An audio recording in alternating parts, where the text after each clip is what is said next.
অ্যানফিল্ডে champions লিগের রণসঙ্গীত বেজে উঠবে আর মোহাম্মদ সালার বুটজোড়ার তীক্ষ্ণ ধার টের পাওয়া যাবে না, সেটা বোধহয় হতে পারে না। সবশেষ তার দুরন্তপনা দেখা গেল ব্লোগানার বিপক্ষে।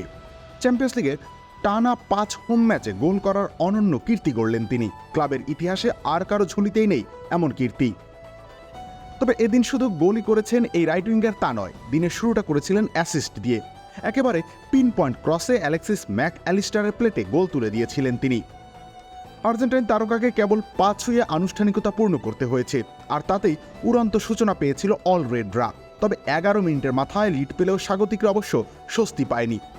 বলগনা গোলের নেশায় বারবার হানা দিয়েছে রক্ষণভাগে। ড্যান নডয়, ক্যাচপার, আরবান্সকি অগ্নি পরীক্ষা নিতে শুরু করেন ভ্যান ডাইকদের, কিন্তু অ্যালিসন বেকারের দৃঢ়তা আর বার পোস্টের বাধায় গোল হজম করতে হয়নি স্বাগতিকদের। যদিও ভাগ্য ভালো না হলে স্রেফ 9 মিনিটের মাথায় পিছিয়ে পড়তে হতো। গোল করেই ফেলেছিলেন ইতালিয়ান দলটি, কিন্তু বেরসিক অফসাইড বাগড়া দিয়েছে তাদের উদযাপনে। দ্বিতীয়ার্ধেও সমতায় ফেরার নেশায় উন্মত্ত হয়ে উঠেছিল বলগনা।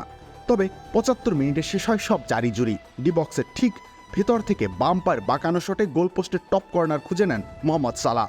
এরপর আর ম্যাচে ফেরা সম্ভব হয়নি সফরকারীদের। বলতে গেলে এক সালার কাছেই হার মানতে হয়েছে তাদের। 90 মিনিট জুড়েই তারা ব্যস্ত ছিল তাকে থামানোর পরিকল্পনায়।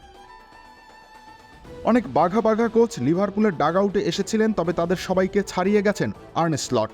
পূর্বসূরীরা যা করতে পারেননি তাই করেছেন তিনি। সব মিলিয়ে তার অধীনে মাত্র 9 ম্যাচ খেলেই 8 জয় পেয়েছে অলরেডরা। আর কেউই এত অল্প সময় এত বেশি ম্যাচ জিততে পারেননি। লিভারপুল আর স্লটের জয়ের ধারা চলতে থাকুক, সেটাই প্রত্যাশা ভক্তদের। রবিউল ইসলাম রনি, খেলা 71।